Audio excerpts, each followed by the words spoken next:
होश में हमारे शब्दों को ध्यान से सुनना। जब इतना गलत हो जाता है तो अपना चेहरा अपने को पसंद नहीं आता और अपना जीवन अपने को पसंद नहीं आता और अपने अंदर से मन कहने लगता है नष्ट कर दो इस शरीर को। फिर वो जो आगे की लीलाएं होती है, अच्छा ऐसा हुआ, फांसी लगा ली, जहर खा लिया, ये कर लिया, वो कर लिया।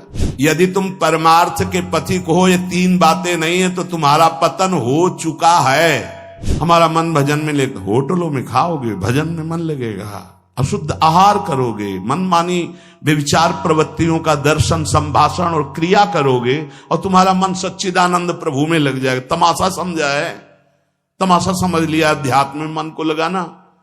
अपनी दिनचर्या में इतना पावर है कि जहर भी समन हो जाएगा। मीरा जी का समन हो गया ना।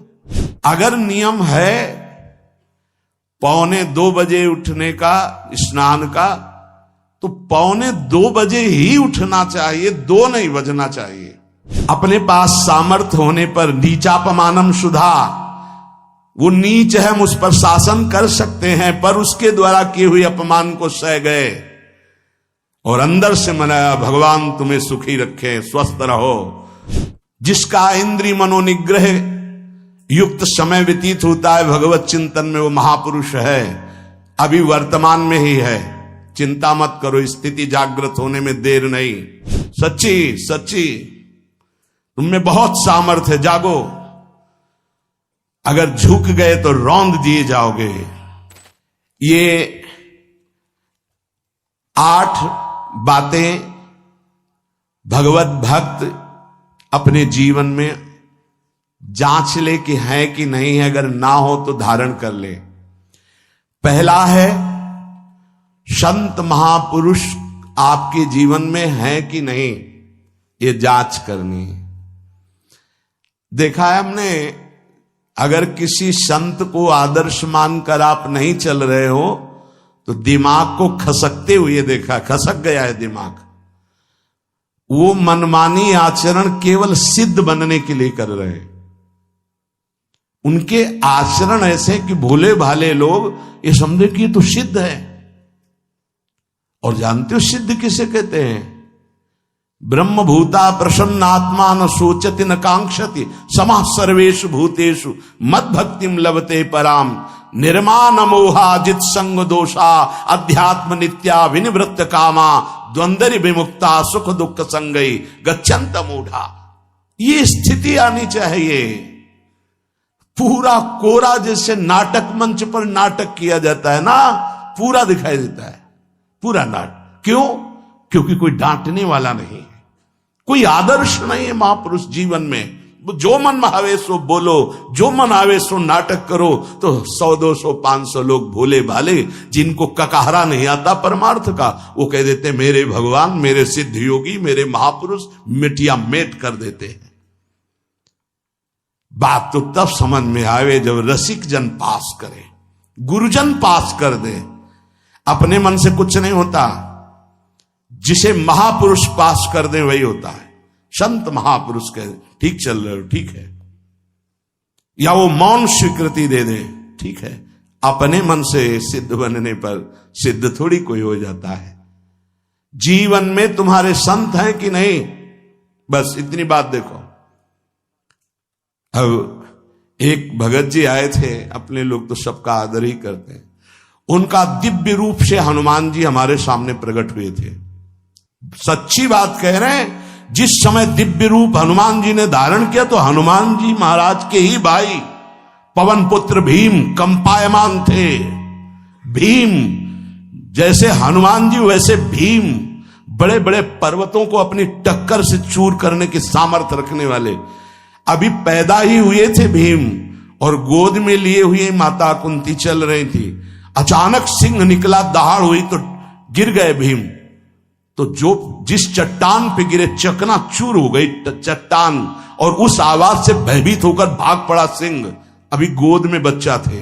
वो भीम जिस समय प्रार्थना की कि भैया मैं तुम्हारा वो दिव्य रूप देखना चाहता हूं, तो उनका काहे को तुम व्यर्थ में ऐसा तुम नहीं देख पाओगे। तो उनका हमारी लालसा है आपका छोटा भाई हूं तो पट्टहास किया हनुमान जी का वो दिव्य रूप कि कंपायमान होकर कह रहे थे, हे वायु पुत्र, हे पवन पुत्र, तुम अपने रूप का संवरण करो, मेरी सामर्थ्य नहीं। और वो व्यक्ति ऐसे कह रहा, मैं दिव्य हनुमान। हम कह रहे पाखंड मत करो, ठीक से चलो तो ये सब भगवत स्वरूप अनुभव में आ जाएंगे। ठीक से चलो, बड़ा विचित्र स्वरूप है। जब तक जीवन में कोई संत नहीं तो हम ये देख रहे हैं कि वो जीवन या तो पाखंड में सकिल जाएगा और या तो व्यर्थ के चिंतन में फंसा हुआ अपने को मान लेगा कि मैं सिद्ध हूं। आपका शब्द, आपकी दृष्टि, आपकी चेष्टा, तस्मा शास्त्रम प्रमाणम ते, तब सिद्ध माना जाता है। बहुत सिद्धों के दर्शन हुए, गंगा किनारे सिद्धों का हमने कभी नहीं देखा ऐसा प्रमादी। सिद्ध प्रमादी नहीं होता। 95 वर्ष की आयु पूज्य स्वामी श्री ओंकारानंद सरस्वती जी महाराज 4 बजे एक अपने निज जन से कहते, वो स्वेटर पहना दीजिए। बोले स्वामी जी अभी तो धूप है। नहीं, अंदर अभी जाएंगे, चिंतन में विक्षेप होगा, हमारे पास समय नहीं, डाल दो शरीर में। अब इसका एक साधारण शब्द हुआ, इसका प्रभाव इतना पड़ा कि इतनी अवस्था में इतने चिंतन परायण की स्वेटर पहनना है ये स्मृति बाधा ना पहुंचा पावे, डाल दो शरीर में। कितना सूक्ष्म। बड़े बड़े महापुरुषों को देखा है, अपने ब्रज के प्रेमी जनों को और ब्रह्मबोध संपन्न दोनों महापुरुषों को, किंचन मात्र कहीं भी कोई भी शास्त्र विपरीत शब्द नहीं, 1 सेकंड की चेष्टा नहीं पाई शास्त्र विरुद्ध। और यहां शास्त्र में है ही नहीं, हो वैसे सिद्ध हो रहे हैं। क्यों? क्योंकि जीवन में किसी आदर्श महापुरुष का अंकुश नहीं। अगर किसी संत का भय तुम्हारे जीवन में नहीं है तो ये माया रौन देगी, पक्का समझ लीजिए। कोई महापुरुष तुम्हारे ऊपर अंकुश लगाने वाला हो तो इसीलिए जो देहाभिमानी जी होते हैं भाग पड़ते हैं, क्योंकि उनकी सिद्धावस्था में वो बाधा पहुंचाएंगे गुरुजन। असली सिद्ध बनो, नाटक नहीं, तो भाग पड़ते हैं। और जो गुरुजनों की शरण में रहता है वो परिपक्व भगवत प्राप्त महात्मा बन जाता है। इसलिए पूज्य बाबा कह रहे, पहला, किसी महापुरुष का अनुशासन है कि नहीं। प्रगट में अनुशासन जरूरी है, प्रगट में अनुशासन जरूरी है। नारदानंद सरस्वती जी महाराज नैमिषारण्य के पीछे आए थे, कुछ परिक्रम उन्होंने बताया। अब वो पधार गए जो वहां के अधिकारी बनाए गए, विवेकानंद जी। नए वस्त्र धारण करके आ गए। सदवई में मना है, यदि ऊपर का नया वस्त्र हो तो नीचे का पुराना और मलिन होना चाहिए। अगर नीचे का तो फिर ऊपर का पुराना मलिन, मैच नया, क्रीच एकदम, ये सब साधुता के कुछ नियम होते हैं, साधुता की एक मर्यादा होती है। तो वो दोनों नए पहन करके आ गए, भूल हो गई उनसे, देखा शिष्य।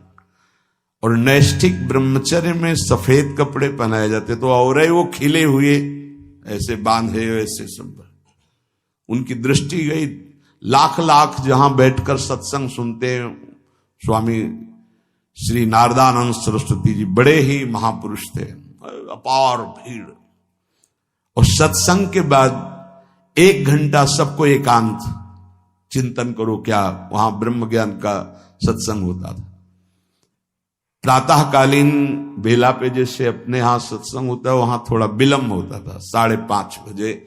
जो निज जनों का वो योग वासिष्ठ से कैसे तुम्हें बताएं, जो उस सभा में बस यही लगता है कितनी जल्दी देह राख छूटे और अपने स्वरूप में महापुरुषों का वचन का प्रकाश होता है। एक सत्संग होता था सामूहिक सब लोगों को, एक होता था पर्सनल, जो दिव्य साधक हैं केवल वही बैठ सकते हैं, अन्य नहीं। ऐसे पूज्य बाबा के यहां भी एक होता था पर्सनल ज्ञान का और एक होता था सामूहिक प्रवचन। तो उस समय सामूहिक सत्संग चल रहा था, काफी सब समाज लाखों की थी। देखा दूर से,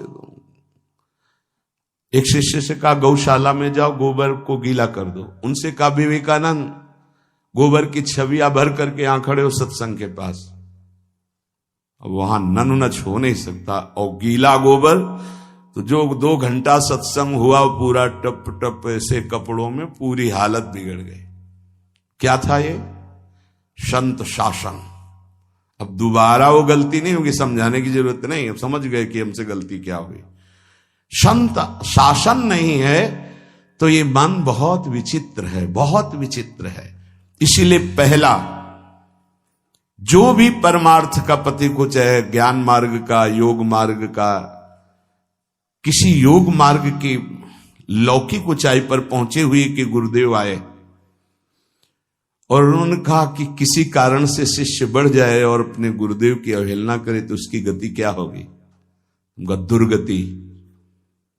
दुर्गति, दुर्गति के सिवा उसके आगे कोई शब्द नहीं है। गुरु को पीड़ा है और शिष्य परम पद में पहुंच जाएगा? नहीं नहीं, ऐसा नहीं हो सकता। अनुशासन अत्यंत आवश्यक है। किसी भी वैभव या लोक व्यवहार या लोक मान्यता बढ़ जाने पर अपने गुरु का अपमान, गुरु की अवहेलना, तो उसकी दुर्गति पक्की। देखो, ये मन है, ये इंद्रियां हैं, ये अहम है, ये केवल गुरुदेव से ही वश में आता है, दूसरी जगह नहीं आता। क्यों? क्योंकि दूसरी जगह उत्तर देने का अवसर है। दूसरी जगह हम नहीं मानते तुम्हारी बात, लेकिन वहां ना उत्तर है और ना नहीं मानते, केवल वहां मिटना ही मिटना है। अगर ऐसा उपासक है तो निश्चित परम पद का अधिकार। केवल मिटना कोई उपाय नहीं है, अहंकार के पोषण का कोई उपाय, केवल मिटाना है। रो लो, चिल्ला लो, जो तुम्हें करना है कर लो, आना तुम्हें इसी मार्ग में पड़ेगा, दूसरा कोई रास्ता नहीं। बलिहारी घेर करके नष्ट कर देते हैं हमारे मन की मनमानी को, हमारे अहंकार को। इसलिए जीवन में प्रगट में जिनके जीवन में संत हैं और वो स्वीकार करते हैं उनका अनुशासन, उन्हीं का जीवन प्रकाशित होता है, पक्का समझ लेना। दूसरा, भागवतिक मार्ग में चलने वाले उपासक को सांसारिक पुरुषों की मित्रता करके उनकी संगोष्ठी में नहीं बैठना चाहिए। इस बात को बहुत अच्छे से समझ लो। सांसारिक पुरुषों की जो वृत्तियां होती हैं उनमें बड़ा आकर्षण होता है भोगों का, प्रपंच का। जो साधक भ्रमणशील हैं, अगर वो गृहस्थों के यहां जाकर उनकी सैयाओं पर सोते हैं तो उनकी दुर्दशा क्या होती है चित्त की, वो खुद अनुभव करके देख ले। आज तो शास्त्रीय पद्धति को समझा ही नहीं जा रहा। जब बड़े बड़े सुभट गंगा किनारे त्याग, वैराग्य, ज्ञान की मिले ना, तो आगे का रास्ता खुलता चला गया। सांसारिक पुरुषों के समुदाय में बैठना था। वो तुम्हें भगवान कहेंगे, ईश्वर कहेंगे, अवतार कहेंगे, उनको कुछ ज्ञान नहीं। आप मान बैठेंगे अपने को भगवान, अपने को ईश्वर, अपने को अवतार मानेंगे, तो आप जो अवतार है ना, ईश्वर है ना, भगवान है, उनसे विमुख हो जाएंगे। यहां जो भी अवतरित हुए हैं भगवत पार्षद, वो सदैव दैन्य ही रहे हैं। आप देख लीजिए, उच्च कोटि के महापुरुष चाहे जितनी ऊंचाई पर चढ़े हों, सदैव भगवान की ही स्थापना की है। भगवान के नाम की, रूप की, लीला की, धाम की, भगवत महिमा की स्थापना की है, अपनी नहीं, अपने पार्थिव शरीर की नहीं। ध्यान रखना, जितने महापुरुष प्रकट हुए भगवान की स्थापना की। अगर हम संसारिक पुरुषों का संग करेंगे तो कई तरह से हानि हो जाएगी। सत्संग हो रहा है, बस इतने जो चाहो बैठ जाओ। हमारा पर्सनल एकांतिक केवल गुरुदेव से संबंध है और उनके द्वारा बताई हुई उपासना में हमारा समय व्यतीत होना चाहिए। कोई हमारा मित्र नहीं होना चाहिए, अलग से संगोष्ठी नहीं होनी चाहिए विषयी पुरुष की, सांसारिक पुरुष की। तीसरा, किसी भी अपनी निंदा करने वाले के प्रति कभी भी बुरा व्यवहार, बर्ताव नहीं करवाना चाहिए, क्योंकि भगवान प्रेरित करते हैं निंदा करा करके महान बनाने के लिए। ये शब्द याद कर लो। जब तुम्हारी निंदा होने लगे, प्रतिकूलता होने लगे, विपत्ति आने लगे, संकट सताने लगे, तो जान लेना कि तुम्हारी अध्यात्म की भूमिका उठने वाली है, पक्का। ये अध्यात्म की भूमिका उठना बहुत कठिन होता है। अध्यात्म का प्रवचन कर लेना बहुत सरल होता है, नहीं? हाँ, चमड़ी को चिकनी करके और अध्यात्म का प्रवचन करने में कोई कठिनता नहीं, लेकिन चमड़ी और दमड़ी का राग मिटा दे फिर अध्यात्म की तरफ चले, ये किसी फक्कड़ महात्मा का कृपा पात्र ही होगा जो फकीर होगा, जिसने विश्व की समस्त भोग वासनाओं को रौंद करके अपने स्वरूप में स्थित हो गया। ऐसे महात्मा के संग के बिना अध्यात्म का रंग नहीं चढ़ सकता, और देखने को मिल रहा है। जब तक हमें अध्यात्म का परिचय नहीं है तब तक कहीं भी हम राजी हो जाते हैं। अरे राजी होने को तो टाकीज के सामने देखो जाके, हजारों की भीड़ लगती, लाइन में खड़े होते हैं, पैसा देते हैं, और क्या देखने जाते हैं? झूठा तमाशा। उनको आप क्या कहोगे? ज्ञानी कहोगे? सत्संगी कहोगे? भीड़ का इकट्ठा हो जाना कोई अध्यात्म का चमत्कार नहीं होता। तो अध्यात्म का चमत्कार तो अंतर की वृत्ति का परिवर्तन हो जाना होता है। नहीं तो अगर एक नृत्य करने लगे ना तो हजारों उसको देखने खड़े हो जाते हैं।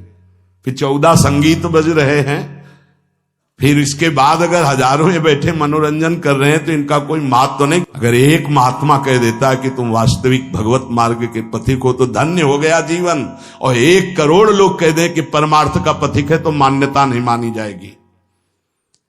ये अध्यात्म है, अध्यात्म। इसीलिए कह रहे हैं कि सांसारिक पुरुषों की संगोष्ठी में रति न करे। तीसरी, अपनी जब कोई निंदा करे तो उसका भला जरूर मना देना, बुरा मत मना देना, नहीं तो अध्यात्म छूट जाएगा। अपने पास सामर्थ्य होने पर नीचापमानम सुधा, वो नीच है, हम उस पर शासन कर सकते हैं, पर उसके द्वारा किए हुए अपमान को सह गए और अंदर से मनाया, भगवान तुम्हें सुखी रखे, स्वस्थ रहो, और कभी भी हम आपका विरोध नहीं करेंगे। जब अवसर मिले तब फिर हमारी निंदा करना, भगवान तुम्हें स्वस्थ रखे, तुम्हारा कभी अमंगल न हो।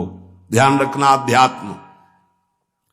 चौथा, अपने मुख से कभी किसी की निंदा ना करना।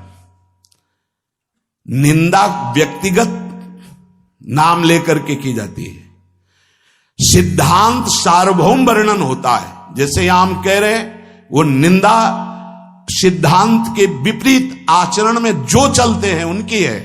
कौन है? नाम नहीं है, रूप नहीं है। सिद्धांत में चलना एक ये मार्ग, सिद्धांत से बिलक चलना ये पाखंड है। पाखंड और दंभ की निंदा होती, और सत्य की कोई निंदा करे तो वो प्रकाशित होता है। सत्य निंदा से ढकता नहीं। जैसे कोहरा थोड़ी देर के लिए सूर्य को ढकने का नाटक कर सकता है, लेकिन सूर्य जब प्रकाशित होगा तो कोहरे की धज्जियां उड़ जाएंगी। 5वां, मान लेने की इच्छा का त्याग करके अपने समीप जो भी आवे, छोटा बड़ा सबको प्यार और मान देना। ये 8 अच्छे उपासक में सब लक्षण पाए जाते हैं। दूसरों को मान देने का स्वभाव रखना, चाहे छोटा बच्चा ही क्यों न हो। ये नहीं कि धनी मानी बड़ा आकर के धन राशि दे रहा है तो उसका सम्मान हो रहा है, और छोटा प्रणाम कर रहा है उसकी तरफ देखा भी नहीं जा रहा। नहीं, बच्चे से लेकर कोई भी सबको एक ही प्यार की दृष्टि से देखना, भगवत भाव से देखना। अपने को मान रहित और दूसरों को मान देने का स्वभाव बना देना। 6वां, अपनी इंद्रियों को सदाचार परायण रखना। इंद्रियां ये सदैव व्यभिचार की तरफ भागती हैं। नेत्र व्यभिचार दोष, बार बार दूसरों के प्रति देखना आकर्षणकारी, कैसा भी दोष अंदर का भाव हो, नेत्र दोष।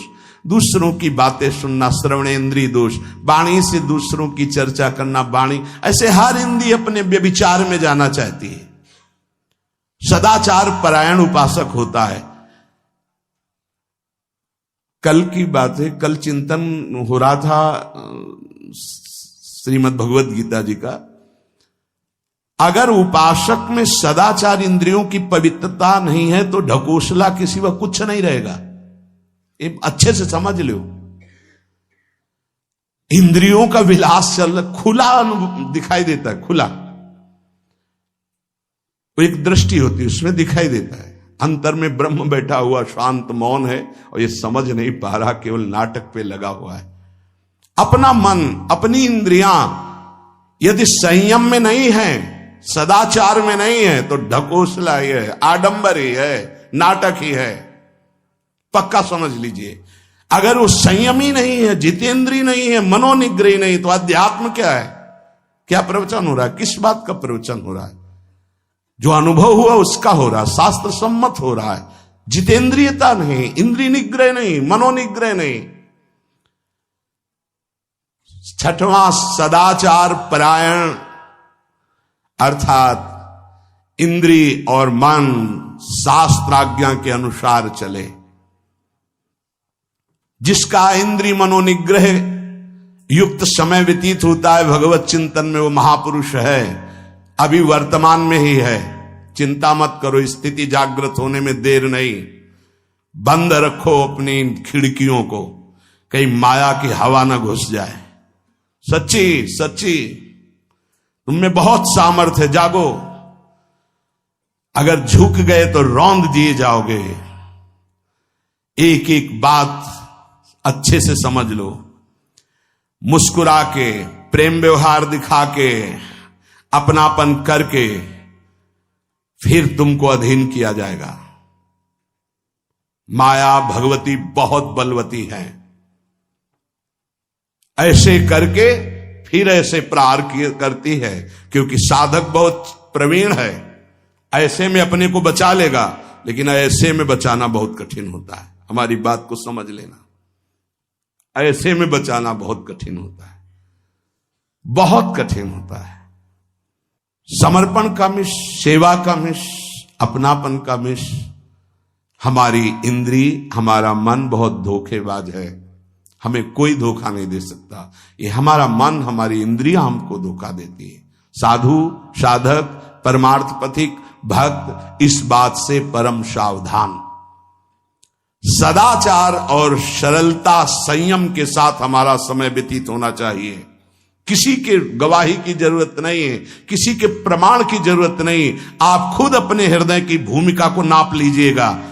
कितनी ऊंचाई पर चढ़ रहे हो, आपको खुद अनुभव में समझ में आ जाएगा। जो इंद्रियों का गुलाम, मन के द्वारा भ्रष्ट आचरण करने वाला है, वो कुछ भी हो, कोई भी हो, कहीं भी हो, दुर्गति शब्द से ही संबंध है। जीते जी दुर्गति, फिर फांसी ऐसी लगे तेषम दुख न हो। सच्ची मानना, जब गलत हो जाता है आचरण, तो अपना मन अपने को कहता नष्ट कर दो, ये जीवन किस काम का। होश में हमारे शब्दों को ध्यान से सुनना। जब इतना गलत हो जाता है तो अपना चेहरा अपने को पसंद नहीं आता, और अपना जीवन अपने को पसंद नहीं आता, और अपने अंदर से मन कहने लगता है नष्ट कर दो इस शरीर को। फिर वो जो आगे की लीलाएं होती है, अच्छा ऐसा हुआ, फांसी लगा ली, जहर खा लिया, ये कर लिया, वो कर लिया। वो इन्हीं इंद्रिय और मन की फिसलन को नहीं सह पाया। अच्छा, किसी महापुरुष का शासन नहीं था, नहीं, उस चूक में भी बचत हो जाती है। एक बहुत बड़े महापुरुष के समीप रहने वाले से चूक हो गई, तो उन्होंने अपने आसन के पास आसन लगवाया। सब साधुकों ने कहा कि बहुत बदनामी होगी, क्योंकि आपका नाम आगे है और वो आपके आश्रित है, ऐसा है किसी महापुरुष के। उन्होंने कहा तुम क्या समझते हो, ये भाया है, चूक हो गई, अब इसको कभी चूक नहीं होगी ऐसा बना देंगे, कभी त्रुटि नहीं होगी, इसको ऐसा बना देंगे। और वो फिर ब्रह्मावर्त बिठूर में रहे, और बहुत अच्छे महात्मा हैं, अब भी हैं। अगर संत का शासन है और आपसे चूक भी हो जाती है तो ऐसा बना देंगे कि दोबारा चूक नहीं होगी। पर इंद्रिय और मन को छूट देकर मनमानी आचरण करने वाला कभी साधक नहीं हो सकता, पक्का। और आप सच्ची मानना, आपकी एक बार इंद्रिय मन छूट हो गई तो जिंदगी भर दबे रहोगे, दहाड़ने लायक नहीं रहोगे। माया तुम्हारे को सदैव कोसती रहेगी, तुम्हारा हृदय जलता रहेगा। ऐसा कैसे हो गया, ऐसा कैसे हो गया। जब ऊंचाई की तरफ सोचोगे तो सामने वो अगर प्रायश्चित करके मिटा दिया है तो बात है, नहीं तो वो कर्म सामने आ जाएगा। लगेगा नहीं हम इसी ऊंचाई लायक नहीं है, नहीं हम इस ऊंचाई लायक। आपसे प्रार्थना कर रहे, अगर चूक हो गई हो तो उसको मिटा दो, नहीं आगे बढ़ने में बाधा पहुंचा देगा। अपने गुरुजनों से सलाह करके उसका प्रायश्चित कर लेना चाहिए। अगर गुरुजन कर दे जाओ कुछ नहीं तो कुछ नहीं, खत्म खेल, वो निपटा देंगे, वो करुणामय है, उनमें बड़ी सामर्थ्य है। पर छठवां सूत्र, सदाचार संयम जितेंद्रियता मनोनिग्रह साधक में होना ही चाहिए। जो साधक एकांत में मनोरंजन करके अपने जीवन को नष्ट कर रहे हैं, अच्छा होता गृहस्थ धर्म में रहते, बाल बच्चे पैदा करके मेहनत करके धर्म पूर्वक कमाते और समाज की सेवा करते। यदि अखंड ब्रह्मचारी वैराग्य मार्ग के पथिक हो तो चूक ना होने पावे, प्रार्थना करते हैं। इंद्रियों को शिथिल ना होने देना, मन को शिथिल मत होने देना, नहीं तो ऐसा बंधन ये बांध देते हैं कि बड़े बड़ों को सर झुकाकर चलना पड़ता है, रौंद देती है माया, ध्यान रखना, सर उठाने लायक नहीं रह जाता। अगर इंद्रिय जन्य भोगों का आकर्षण नष्ट कर दे तो अपना मन अपने को जलाता रहता, धिक्कार देता रहता। कैसे हो गया ऐसे? तो कैसे हो गया? कीन हो इस कबहू अभिमाना, सुख हो वंचा कृपा निधाना। कहीं अभिमान हो गया कि मैं ब्रह्मचारी हूं, मैं जितेंद्री हूं, मैं मनोनिग्रही हूं, तो ठाकुर जी ने दाना फेंक दिया, देख भला मनोनिग्रही है तो मत चुन। लेकिन कृपा पात्र साधक पुनः अपने आप को सावधान करके सदाचार में ही स्थित रहे। आज सदाचार को समझा ही नहीं जा रहा कि सदाचार है क्या। सातवां, किसी भी पद को साधक कभी स्वीकार न करे। समाज में बड़े पद मिलते हैं, यहां भगवत प्राप्ति की वार्ता हो रही। किसी भी पद, किसी भी सम्मान को स्वीकार न करें। ये सब उपाधियां हैं, अगर उपाधियां स्वीकार की तो उपद्रव शुरू हो जाएंगे। कोई उपाधि स्वीकार न करो तो इतने महान बन जाओगे कि पूरे विश्व में तुम ही होगे। ये भी बात याद कर लो। कोई भी छोटी मोटी उपाधि स्वीकार की तो उस महान को नहीं प्राप्त कर पाओगे। विश्व में तुम ही होगे, या तो ज्ञान में तो एक तुमसे बड़ा कोई है नहीं, और अगर भक्ति में तो तुमसे छोटा कोई नहीं, तो विश्व में तुम ही तो हुए ना। सब बड़े और आप छोटे, विश्व में आप त्रणादपि सुनीचेन, और ज्ञान तो हम ब्रह्मास्मि, सबको समेट लिया अपने में, एक के सिवा दूसरा कोई नहीं। यह है उपाधि रहित महापुरुष की स्थिति। कोई उपाधि स्वीकार न। अनंत ब्रह्मांडों का महारत्न इंद्र नीलमणि, जहां जहां भक्त मेरा चरण रखे वहां वहां रखूं हाथ, पीछे पीछे मैं फिरूं कभी न छाड़ूं साथ। इससे बड़ा कोई पद होगा? निरपेक्षम मुनिम शांतम निर्वैरम समदर्शनम अनुब्रजाम्य हम नित्यम पूये यत्यंगुरेणु भी। जिसकी चरण रज लेने के लिए परब्रह्म परमात्मा पीछे डोलता है, वो है ये पद। जब कोई पद नहीं स्वीकार करता तो ये पद प्राप्त होता है। इसलिए सातवां, किसी भी उपाधि को, पद को साधक कभी स्वीकार न करे। आप यहां के अमुक बन करके अमुक नहीं, सेवाएं सब हैं पर सेवक हूं, कोई पद नहीं। देख लो बड़े बड़े महापुरुषों को। पूज्यपाद उड़िया बाबा जी ने जब देखा तो दंड का विसर्जन कर दिया कि पद की तरफ एक घसीट रहा है। गंगा जी में महाप्रभु चैतन्य देव ने गंगा जी में जो हमारे परम पद के बीच में आएगा वो सबका प्रवाहित कर देना ही उचित है। बहुत समझना, पूरे जीवन भर याद रखना, यह अध्यात्म है। अध्यात्म कभी कोई भी उपाधि स्वीकार ना करे। वो बहुत जल्दी उपाधियां सामने लिख दी जाती है, तभी कोई वो स्थिति ही नहीं आती। उपाधि, हमारे ब्रजमंडल में एक से एक महापुरुष हुए हैं। बाबा प्राण धन रहे हैं, कितने संत महापुरुष, और उनको यहां प्यार से ब्रजवासी जन मेरो बाबा प्रिया प्रीतम के लाडले। कोई उपाधि नहीं, कोई पदवी नहीं, कोई प्रतिष्ठा नहीं। और आठवां, ये आखिरी, किसी भी परिस्थिति में अपने आराध्य देव का चिंतन ना छूटने पावे। पूर्णता, ये तभी हो सकता है जिसके जीवन में ये तीन बातें हैं। आखिरी वाली बात, किसी भी परिस्थिति में अपने लक्ष्य का चिंतन न छूटने पावे। ये तीन बातें जिसके जीवन में है तो ये आखिरी बात पूर्ण होगी। आखिरी और पहली दो बहुत जोर की बात थी। पहली थी किसी संत महापुरुष का शासन, और पूर्णता आई किसी भी परिस्थिति में अपने लक्ष्य का चिंतन न छूटना। बीच में अपने आप सब आ जाएगा।